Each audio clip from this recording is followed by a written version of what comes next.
So welcome everyone to the March 2021 Soils Network of Knowledge webinar. So I'd like to introduce this month's speaker, Graeme, who's based at our Tamworth Research Station. Graeme's a senior research scientist who's been involved in and led a range of soils-related research and extension activities focused in Australia and overseas for over 25 years. Much of his work has revolved around nitrogen, so nitrogen fixation in pulse crops, fertiliser nitrogen use efficiency and nitrogen losses in cropping systems. But he's also been involved in projects looking at the management effects of soil biology and soil organic matter and training farmers in soil health. So this month we're obviously looking at volatilisation with broadcast nitrogen applications. And thanks, Abby. I hope you can all hear me well. Good morning to everybody, and hello to podcasters listening later on. On the slide at the moment, you can see the title and the contents of this talk. The pathways, or nitrogen loss pathway that we're studying today is ammonia volatilisation. So we're going to look at how much nitrogen is lost by ammonia volatilisation from broadcast urea. So it's a specific example that we're focused on, urea and broadcasting. What are the factors that influence this, the amount of loss that we see or can measure? So what are some of the things that we can do to minimise the loss? And really the focus of this presentation is on cropping systems, but the same principles apply for pastures. So there's our question. These were our options.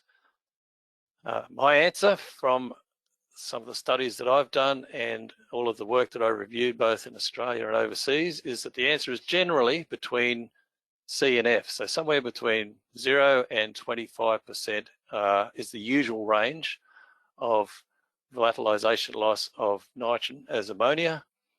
And of course, the scientist's qualification is that it depends. It depends on your soil type, the soil moisture conditions when you put it out, and the weather conditions after you put it out. However, it can be a bit higher. So it can be in the range of B to C. So between 25 to 65% losses have been measured in a number of studies. Mostly overseas studies. There's been a few in Australia that measured just a bit over the 25%. So I guess the answer could be that lots is lost, but that's much less commonly measured. And no one that that's published research has measured any higher than 65%. So in terms of Australian research in cropping soils, the averages from a fairly small number of studies, only 5 different studies. The average has been about 12% of urea nitrogen that's been applied onto pre-crop fallowed soils with a range of from 5 to 27%, or an average of 8% when the urea has been applied in crop as a top dressing. And again, the range is similar between 0 and 29% of what was applied as nitrogen has been lost as volatilisation, volatilised ammonia. That's all we're talking about in this talk. If we look at global averages, when I put this together, there was a global average of 15% for urea losses, but that was including pastures and forestry as well. Later on, I found that for arable cropping lands, the average is more like 12%, so very similar to what we've measured so far in Australia. And there's that one study of 64%, which was incidentally done in the US. That'll crop up later.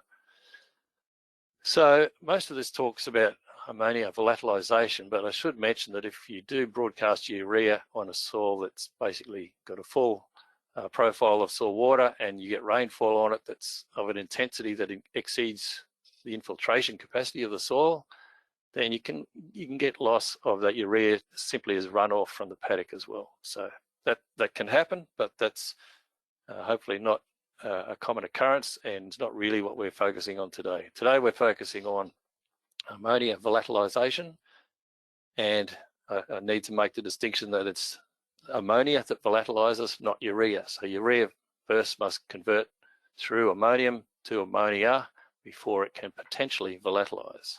And so we'll be looking at the processes and why we don't lose 100%. Ammonia volatilisation is actually a series of chemical reactions and equilibriums that we'll go through. It's influenced by soil properties, it's influenced by the weather, stubble and crop cover, or if you're in pasture, again, ground cover, the amount of thatch. But rainfall is very important, and we'll see why these factors are important. And I'll come later in the talk to how you can estimate the amount of ammonia volatilisation loss using a simple model that's available online, where you can input variables such as your soil pH, your clay percentage, the fertiliser that you've used, the rate and the placement, rainfall, crop growth stage or stubble cover, and it'll give you an estimate of what may be lost.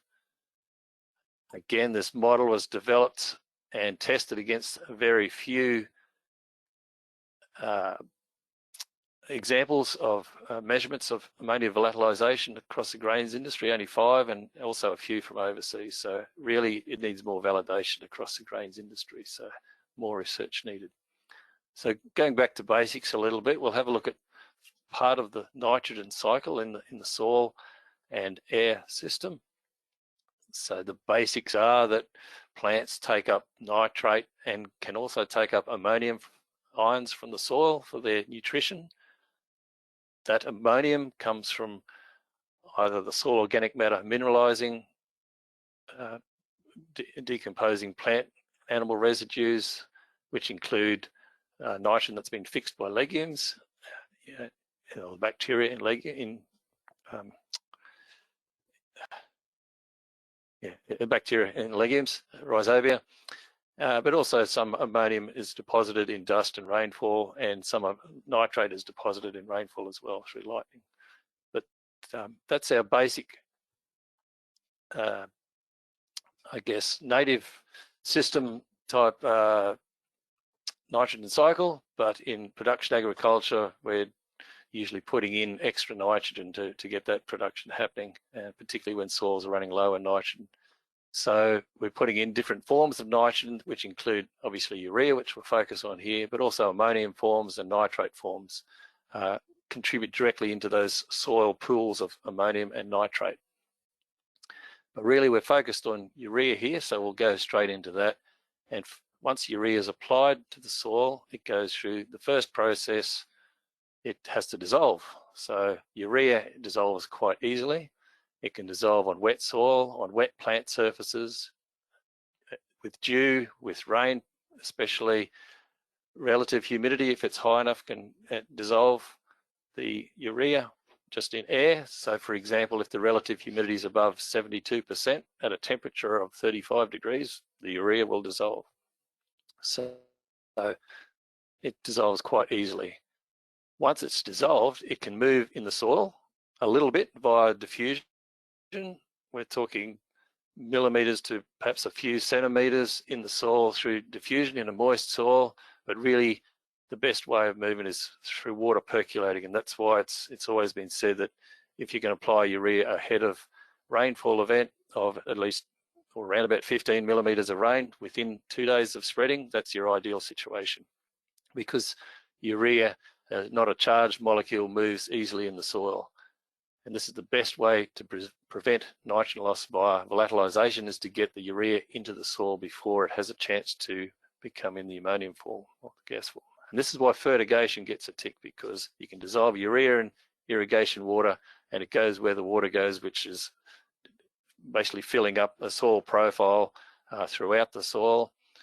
And it's also putting the urea in the soil in a very dilute or diffuse manner rather than in concentrated spheres such as granules. So it gets a good tick, good movement into the soil.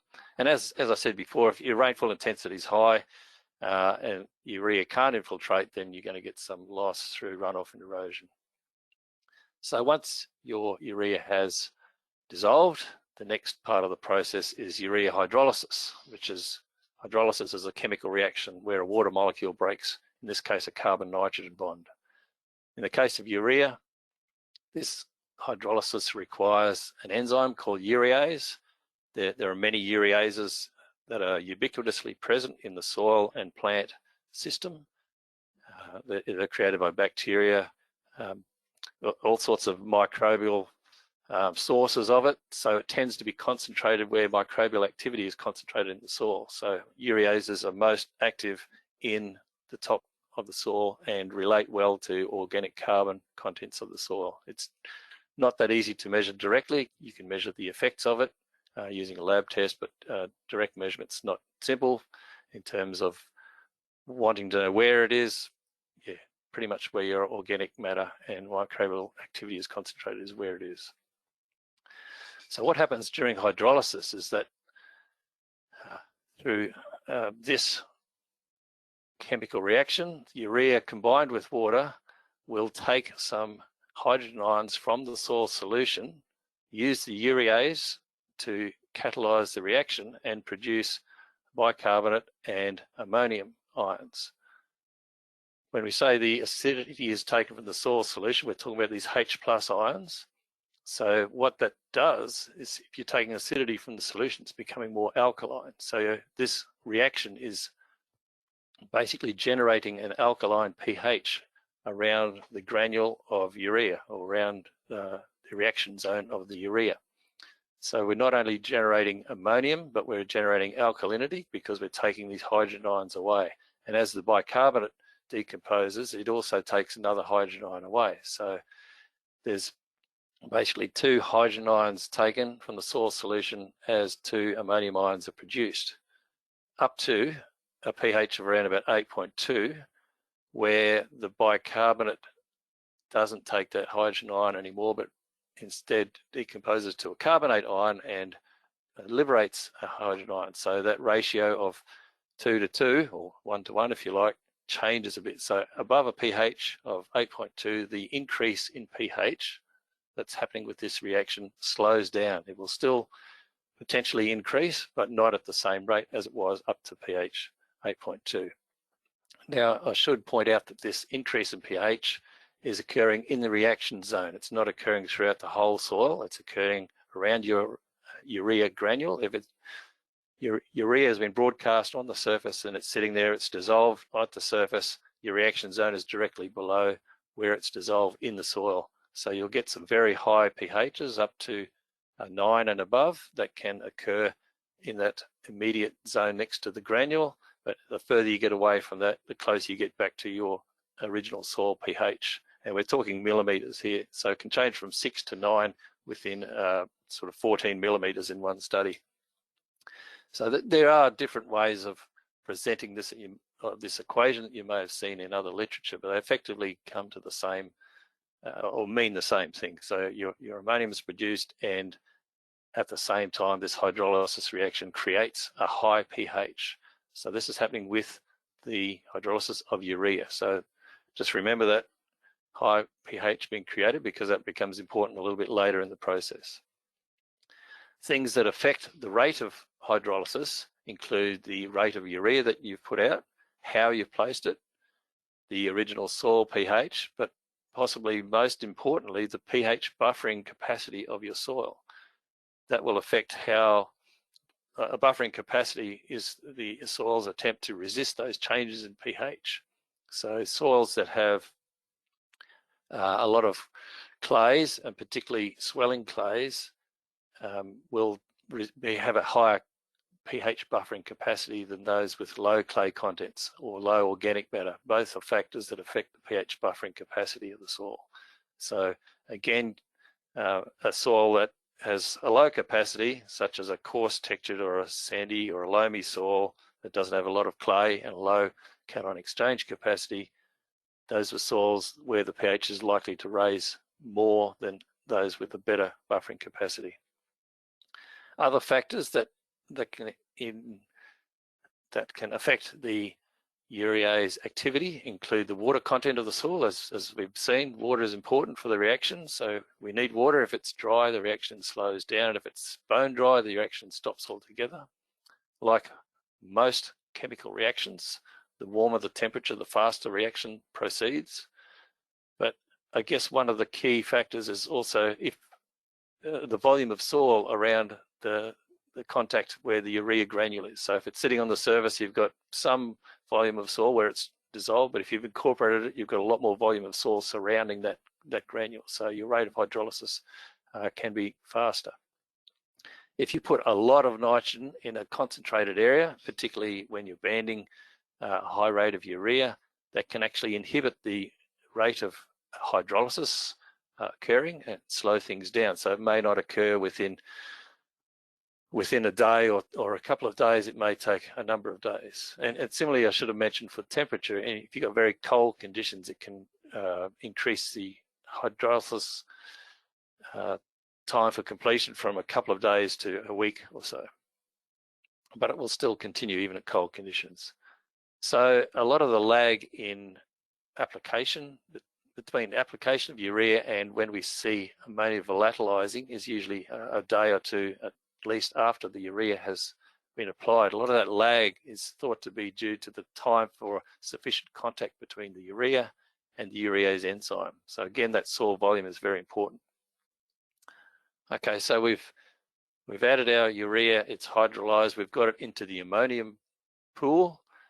What can happen next? Well, as you can start to see, the ammonium is only one part of the bigger nitrogen cycle. So yes, we can volatilize some, as we've seen from the poll at the start, but there's other forces at work on that ammonium. And I'll just expand the nitrogen cycle so you can see all of the different things happening in the cycle. But basically, there's a lot of arrows going to and from the ammonium. The plant can take some up. Some can be nitrified to nitrate. Some can be fixed in certain clay types. Some can be eroded, as we've already said. If you've got it into nitrate, some can be denitrified and lost as other gases, which we're not going to talk about. And then if you're talking about completing the full cycle, then yes, some can come back to the ground through deposition and plant residues, and again, your fertilizers taking some out of the air and bring it back.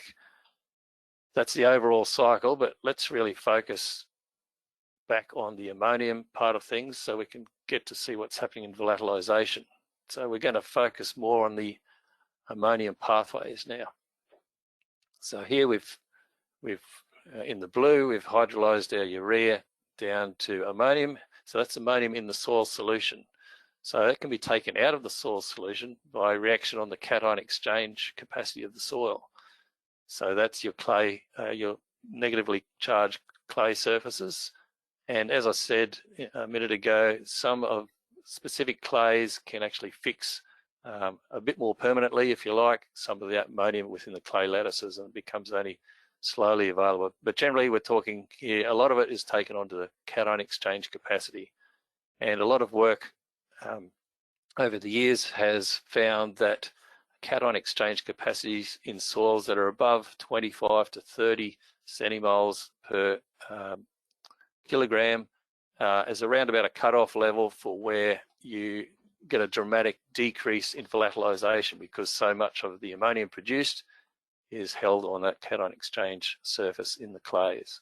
But if you've got coarse textured soils with low amounts of clay and low cation exchange capacity, that's not going to be as big a factor.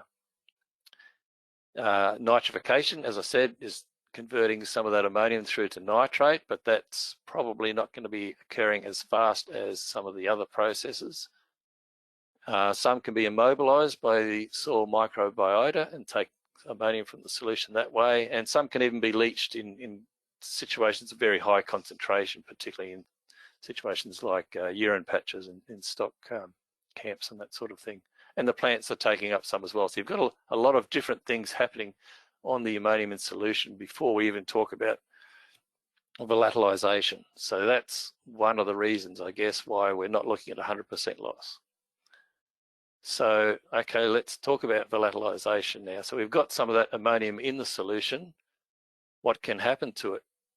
It can, depending on factors of pH and temperature, be converted to ammonia, so from NH4 plus to NH3. So I'm not talking about a gas yet, we're talking about ammonia in solution. So this is a chemical equilibrium that's hopefully coming up on the next page here, and I'll just click this through a few times. So this page here shows a graph of the proportions of the total ammoniacal nitrogen, and that's a fancy way of saying, well, the total of NH3 and NH4 plus. So along the bottom axis there, we're actually looking at that proportion of the total that's made up by NH3, which is eventually going to be the gas that we lose. Okay, so let's say the pH is at 8, and remember, whatever your soil pH might have been at the start, with that addition of urea that creates its own alkaline pH, the pH may have gone up to 8. Well, let's say it's gone up to 8, and on the top line, it's 10 degrees. Okay, it's gone up to 8, it's 10 degrees. That means that about 2.5 or maybe 2% of that total ammoniac nitrogen is present because of this equilibrium as NH3. So that's fairly small, but you know, we're on the way. If the temperature is more like 25 degrees, then we're looking at 5%. If it's 40 degrees, we're on this bottom line, and we're looking at about 14%. So you can see as the temperature goes up, the proportion that's present as the NH3 form goes up rapidly. Another way of looking at it is, okay, what is the amount of increase in pH that we would need before we're looking at a 50-50 split between NH3 and NH4+. So here's our red line going up at 50%. So at 10 degrees, we need a pH of 9.75 at 25, 9.25 at 40 degrees, 8.75. So you can see pH and temperature are very important for determining this equilibrium between NH3 and NH4+. So that's really why it's so important in that hydrolysis step to know where the pH has got to, and the lower the pH buffering capacity, the higher that pH will go with your urea. Okay, so we've got some of our ammonia now in solution, but we haven't lost any yet because it's not a gas. There's a thing called Henry's law that talks about the proportion of a gas in air surrounding a solution will be, here, probably haven't said this quite right, but it's quite, there's a proportion, let's just say, that's determined largely by the temperature. And so the warmer the temperature, the more of that ammonia will be present in the gas that's around that solution.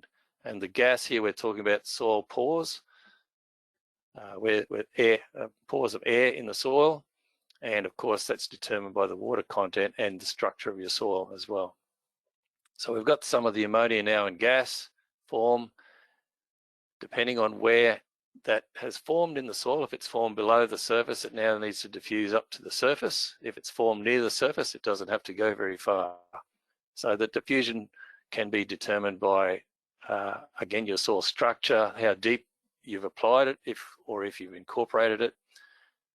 And also some concentration gradients in the soil will determine the movement of that ammonia. But as it's moving up, if it's moving into areas that don't have as much ammonia there, then that will bring some of that back into the solution form, and not as much will be moving up as the gas. So these equilibriums, and even the equilibrium with the pH involved back to the ammonium, can occur on its way up to the surface before it gets to this blue cloud at the surface. Okay, so again, that's important. Why? We need to get it below the surface and into the soil. If the soil is very dry, the ammonia gas can actually stick physically onto the dry soil surfaces on its way up as well. So ammonia is known as a sticky gas. It easily combines with those surfaces and any moisture that it can find. Okay, so we've got some ammonia now gas at the surface. Are we going to lose it all? It depends. Again, it depends now on the concentration gradient between that gas at the surface and the air above the surface. So what's the concentration of ammonia in the air above the surface? If that concentration is similar to the ammonia at the surface, then there's not as much driving force for it to move upwards and out. But if you've got windy conditions, and this is why wind speed becomes a factor, windy conditions that bring in fresh air from paddocks that haven't been fertilised, that don't have any ammonia, or higher levels of ammonia in the air, then there's a concentration gradient between what's at the surface and what's in the air, and that will drive what's in the surface to go into the air, and finally you've got a volatilisation loss into the bulk atmosphere.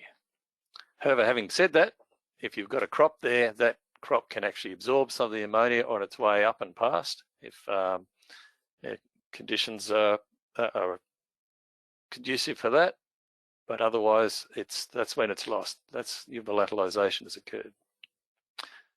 So that's why it's best to try and measure these things in the field. And I was involved in a project 9 years ago where we did some field testing of not only urea but other products as well.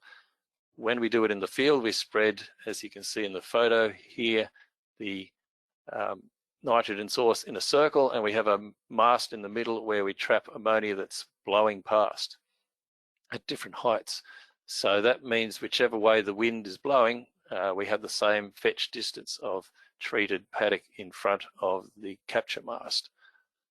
Because the wind speed and obviously the direction are important, that's why we've ended up with these fairly large plots, and they're distant from each other and they're circular. So it's difficult to do well with small chambers because you cut out that atmosphere interaction. So just looking at what's been measured in Australian cropping situations, as I've said, it's best to do this in field measurements due to the influence of soil moisture and weather. And I haven't said it explicitly, but the moisture content at the time of your spreading of urea is quite important. And you might realise from what I've said now already that that's because you're dissolving the urea at the surface, but because it's already moist, and if there's no rainfall to follow that, then that's going to stay at the surface and not move into the soil very far. So our measurements are, as I've said, we're looking at direct capture of the ammonia that's released in the air over a period of 4 weeks. Soil sampling is not a reliable way of doing that because if you think back to the nitrogen cycle diagram, that's because there's a range of other processes that are drawing that ammonium pool away from what you've would hope to try and measure as a residual nitrogen in your soil test. So it's not a good way to do it. The studies that have been done so far, the one I did was in northwest New South Wales. There's been others done in southern New South Wales, northwestern Victoria and WA. And I've given you the averages already. So around about 12% in fallowed soils and about 8% on average in crop. But as you can see, the ranges went up to nearly 30%. And the global average was very similar to what we found, but the extreme was 64% from a US fine sandy loam study, which started out at a pH of 6.5. But the key thing here, it was irrigated to field capacity just before spreading. And there were only light showers over the next 3 weeks. So they threw it out on a wet soil, it dissolved straight away. There was no movement into the soil, it stayed at the surface. Those light showers aren't going to move it anywhere over 3 weeks because it's in the ammonium form that doesn't easily move in the soil. So I said earlier that there is a model that's available to estimate ammonia loss via volatilisation. The link is there, it's on the back Paddock website. It was a model developed by Ian Fillery from CSIRO, was based in WA. He basically took that 65% figure as a starting point and used factors such as the soil pH, clay content, days after application or rainfall, etc., crop stage, whether the soil is bare or not, and use those as discounting factors from that 65% and bringing it down. So he then compared that to those 5 studies data, and it did reasonably well. But as I said at the start, I think we need more data from more situations because it didn't fit all situations perfectly well. Here's an example of what you can do with the calculator. I've kept everything the same except on the left-hand column it was a bare soil, the right-hand column it was a crop at Z31 stage. And that basically halved the calculated emission factor. As I said, the crop canopy will cut out some of the wind flow across the soil surface and will also potentially absorb some of the ammonia that's lost. So to finally finish off, some recommendations to try and minimise ammonia volatilisation happening in your situation or your client's situation. The fail-safe is to, if you broadcast urea, to incorporate it in the soil, particularly if there's no rainfall likely to come within the next hour or so, next day or two. Your soil buffer pH is increased, the better soil volume around your urea granule, the better. So you get that from incorporation, and there's further for the gas to travel back to the surface and be absorbed or adsorbed along the way. Sorry, get to the, whoops, where's the next one?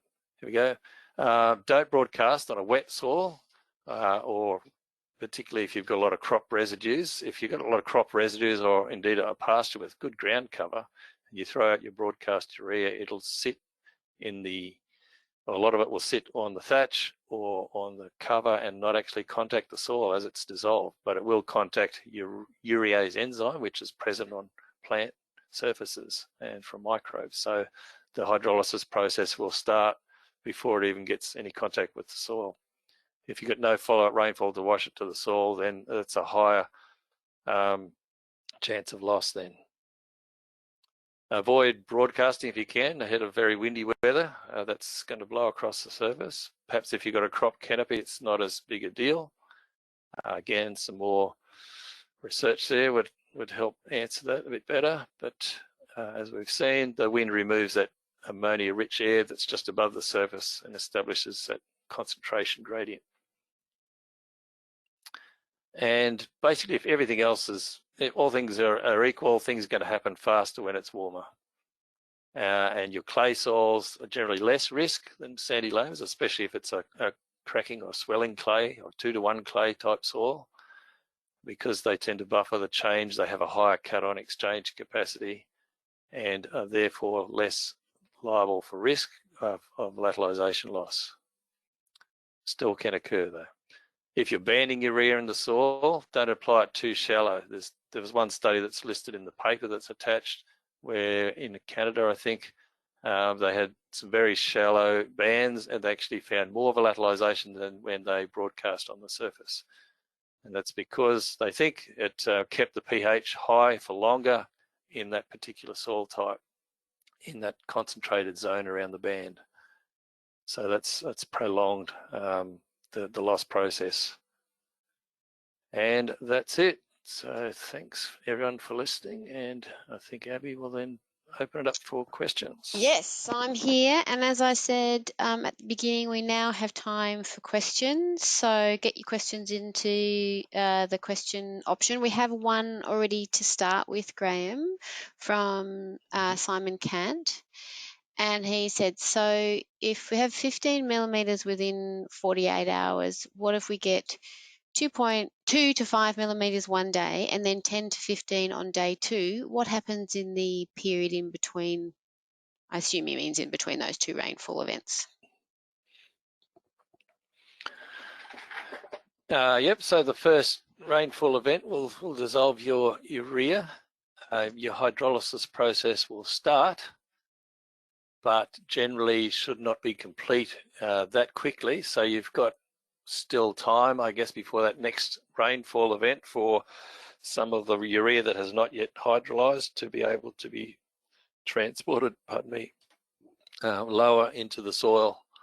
So I think you're still pretty well off. I mean, it's, yes, you probably start to lose a bit in that initial period, but yeah, it's generally, I guess, if again, it depends on the temperature. If we're talking very cold conditions, then you're going to be much better off because much less of the hydrolysis will have occurred by then within that short time period.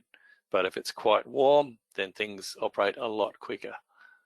We have some more questions, which is great. Lucas Van Sweeten, who's a researcher here at DPI, has asked, how effective do you think urease inhibitors are, particularly in soils with lots of microbial activity? Thanks, Lucas. Yes, urease inhibitors, there's one main one that's abbreviated as NBPT and is available in Australia and has several different companies' formulations that I probably shouldn't broadcast, but people know what they are. So it's basically a coating or a chemical that you can coat your urea with. And what that does is inhibit the activity of the urease for a period of time, depending on the how much of that chemical that you mix with the with the urea, there's two recommendations. Usually one is for 1 week and another gives you 2 weeks protection. And basically that's just stopping that urease from allowing hydrolysis to occur for up to 2 weeks. So that basically means your urea time for that rainfall to occur and get your urea in the soil is extended from 2 days to up to 2 weeks. Okay, so it depends on the situation that occurs in that 2 weeks. So if you get the rainfall to occur in the 2 weeks and it gets your protected urea into the soil, then it's done its job. And a lot of studies have found that it can reduce the volatilisation by at least half on average, but up to 80 to around about 80%, I think, maximum reduction in the amount lost. Again, really depends on those conditions. If you put it on and in your 2 weeks you still don't get any rain and it wears off, then you're pretty much back to square one. So its efficiency is therefore not going to be that great. So that's why there's quite a range of results in the research literature for that product. But in general, definitely it works. It just gives you more time. In terms of highly active soil with microbial activity, I'm not sure that that's something that I've seen studied in terms of whether that has an effect on the length of time that 2 weeks I don't know if coverage is. I'm going to see if Lucas wanted to talk to that, why he specifically asked that question. Thanks, Abby. No, Graeme, thank you very much for that answer. That was that answered my query quite nicely. I guess the purpose of the urease inhibitor, and it's really there just to allow additional time for rainfall to get incorporation into soil. And yeah, I wasn't sure of some of the data. So you've mentioned that you've got there is plenty of data on how and why it works. That's great. Thank you. Yep. Yeah, it's good to have that added information about those new products. Okay, lots more questions coming in, which is fantastic. Matt Shepherd has asked, how long after hydrolysis does the nitrogen become available to the crop in, say, an average August temperature? Not quite sure where Matt is, so I guess that depends on that. And further to that, what is the change in loss percentage over time without rain, all other factors being equal? So what's the loss at 2 days compared to 4, compared to 14, that sort of stuff? Okay, I think I'll try the first question. How long after hydrolysis does the nitrogen become available to the crop? Yeah. So what? Yep.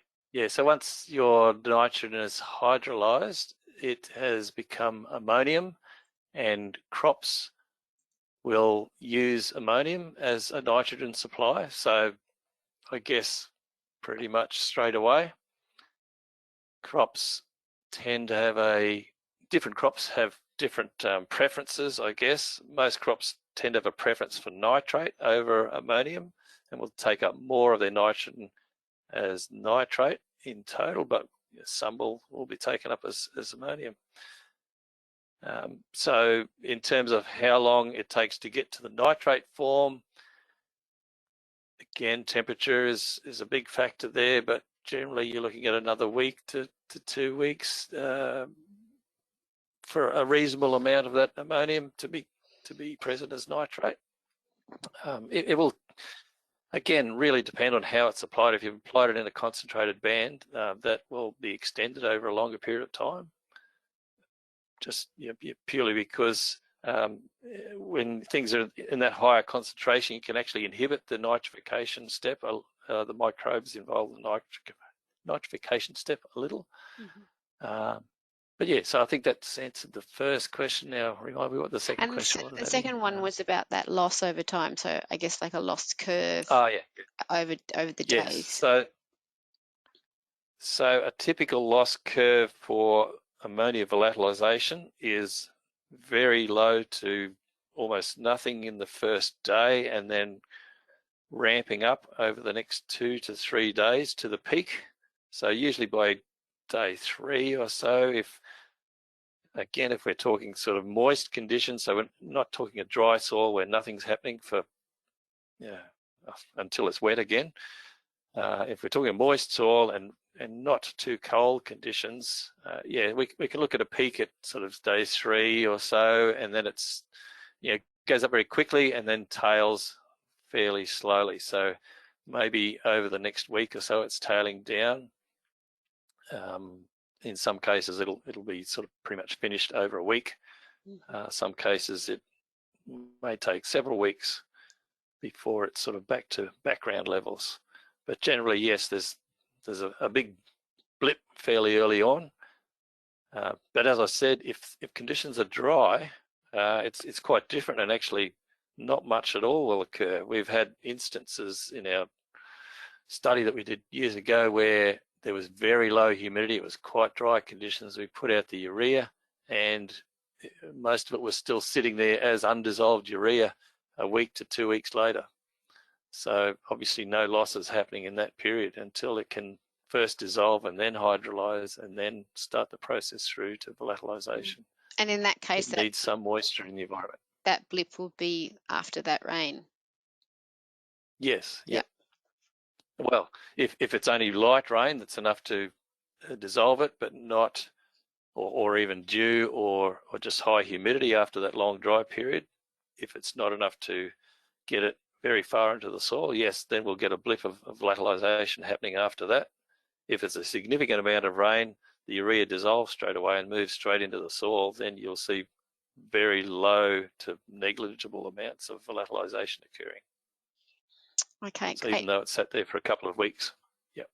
Thank you. That's very thorough. And there's a comment here from Cameron Gooley and a question. And the comments, I'll read it out because it's really great, and I agree. Really great presentation. Many thanks for the clear description of the processes and the practical recommendations. So I'd second that. That's fantastic. Been a great presentation. His question relates to overly common recommendations for liming of cropping and pasture soils. Do you have any comments on the interaction between optimal pH targets and the potential inefficiencies of future urea N losses? Wow. So I guess the first comment is with urea, to come back to the fact that as it's hydrolyzing, it's generating its own alkaline pH environment. So in some ways, it's a little bit divorced from the soil around it to a little extent, but as I said, it's then influenced by the buffering capacity of the soil as well. So if you're putting lime in, that can have some effects. I've been reading a lot about that, and I think this is an area that actually needs a bit more research because there's some conflicting information in the literature as to the effects of either naturally occurring lime or applied lime. One very clear effect of lime, and in this case particularly naturally occurring lime in the soil, so we're talking alkaline soils that have got naturally occurring calcium carbonate, is if you add a product such as ammonium sulfate, so we're not talking about urea for a second, but we're talking ammonium sulfate, there's actually a different set of rules then. So it's not, there's actually a direct chemical reaction between the ammonium sulfate and the calcium carbonate that produces a very unstable ammonium carbonate, which then leads to ammonia volatilisation, and also generates its own pH, if you like, and it leads to volatilisation. In that case, the volatilisation, there's no lag because there's no ureas involved. The pH goes up straight away, and the losses start straight away, within hours of applying it. So that's a special case. So if you're thinking about top dressing with ammonium sulfate, just make sure you don't have a soil that has free calcium carbonate in it, because that can, and we did have some soils like that in our study, and we ended up measuring losses of around 25 to 30% as opposed to less than 5% with soils that didn't have it for ammonium sulfate. So that's a special case. when you're using urea in lime soils, yes, you're still going to get that raise in pH, but you've got a lot of calcium in the system, calcium ions in the system. So when you're looking back at those chemical equilibria, you'll see that there's carbonate there, so that can actually form more carbonates in the soil and potentially reduce the effect of that raised pH. But having said that, I did some lab studies myself where we had soils with the free calcium carbonate in, and urea was actually increased by that. So I've seen sort of both theory and practice saying some different things. So definitely, I think, an area for lots more research. Okay, great. Thank you. These alkaline type environments with urea, but certainly with ammonium sulfate, different story. Okay, thank you. Bradley Bennett has a question. What is your recommendation for rainfall, the rainfall required to wash urea in based on soil types? You mentioned 15 millimetres. Is this for all soil types? Something like a mallee sand versus a heavy clay soil. Is there a difference? Oops. Again, I think this is probably a case of not enough information out there. The good studies that I've seen looking at the amount of rainfall that you need, or the best ones come from the US, and they've done on some very narrow range of soil types, so mostly on the sandy loam type soils. Where they've included more soil types, it's generally been a lab study, and yeah, not I think just not enough information out there. So whatever gets your urea further into the soil, and I guess you got to look at the infiltration capacity of your soil, and if there's any impediments to that, such as some surface sealing or that sort of thing, sedicity dispersion could be an issue there.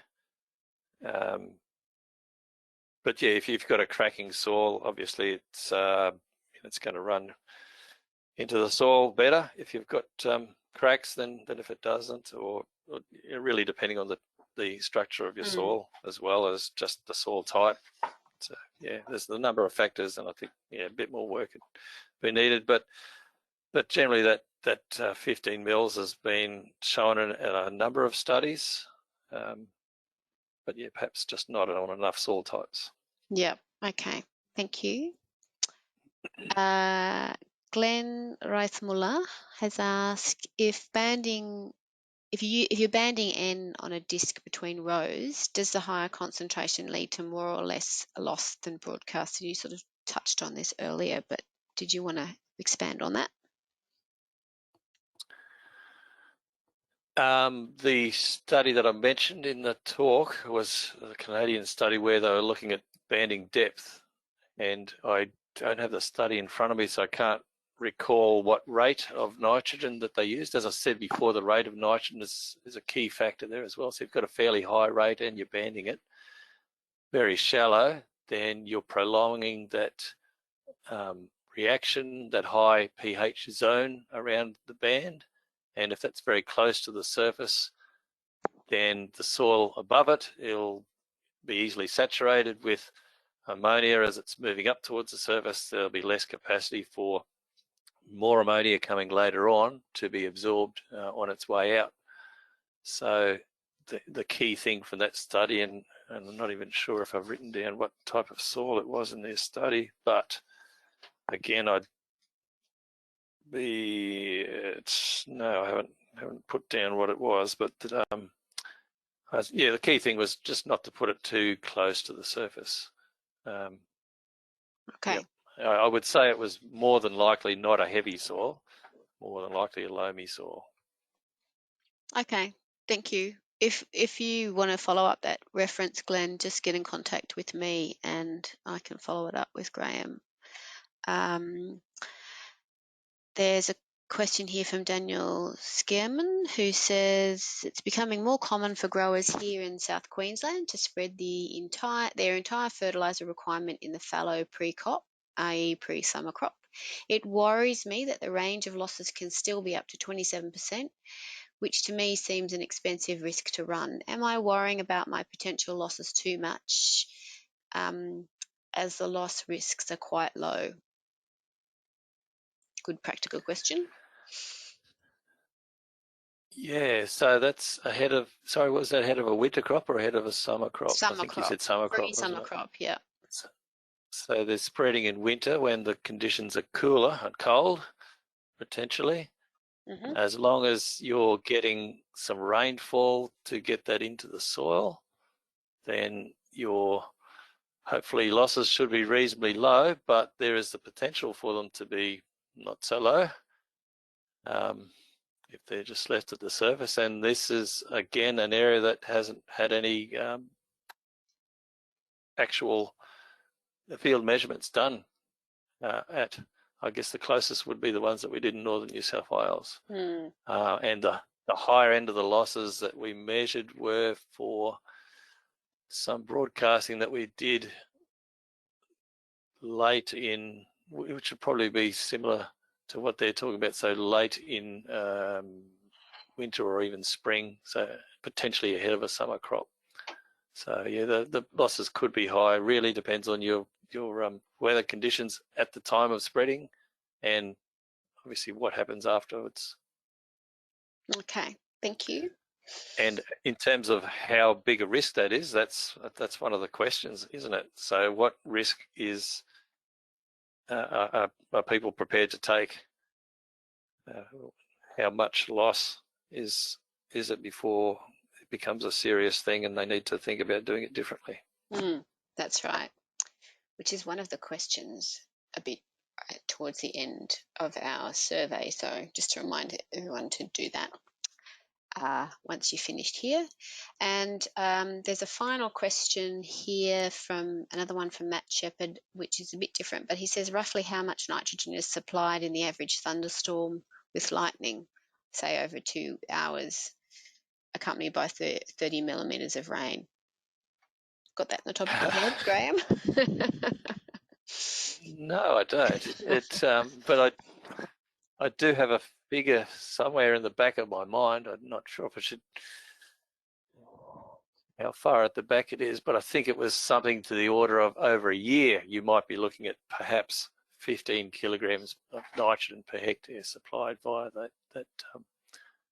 that avenue. So I guess per thunderstorm, perhaps not a lot. Yeah.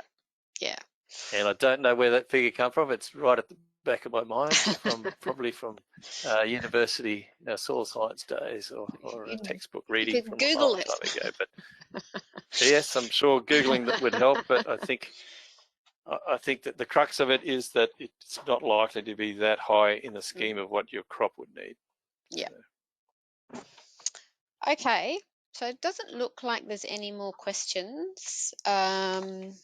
And I would just like to thank Graeme once again for a really great presentation that has really great foundational knowledge about how nitrogen works in our soils, and to thank everyone too for their great questions. They're really fantastic. Thank you very much, Graeme, and thank you everyone for participating and your attendance. See you next month, hopefully. Thanks, everyone. Bye.